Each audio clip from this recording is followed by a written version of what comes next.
ମୁଁ ଶ୍ରୀ ସନ୍ତୋଷ କୁମାର ଶତପଥୀ ପ୍ରଧାନାଚାର୍ଯ୍ୟ ସରସ୍ୱତୀ ଶିଶୁ ବିଦ୍ୟା ମନ୍ଦିର ଫୁଲଝର ଖଲିକୋଟ ସମସ୍ତଙ୍କୁ ନମସ୍କାର ଜଣାଉଛି।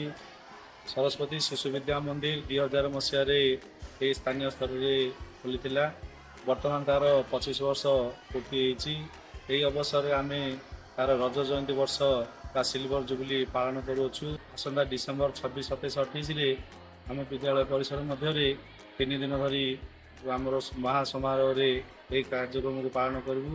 ତେଣୁ ସମସ୍ତ ପୂର୍ବ ପରିଚାଳନା କମିଟି, ବର୍ତ୍ତମାନର ପରିଚାଳନା କମିଟି, ପୂର୍ବ ଆଚାର୍ଯ୍ୟ ବର୍ତ୍ତମାନର ଆଚାର୍ଯ୍ୟା, ସମସ୍ତ ଅଭିଭାବକ ଅଭିଭାବିକା, ପୂର୍ବତନ ଛାତ୍ରଛାତ୍ରୀ, ବର୍ତ୍ତମାନର ଛାତ୍ରଛାତ୍ରୀ ସମସ୍ତଙ୍କୁ ମୁଁ ମୋ ନିଜ ତରଫରୁ କୃତଜ୍ଞତା ଜ୍ଞାପନ କରୁଛି।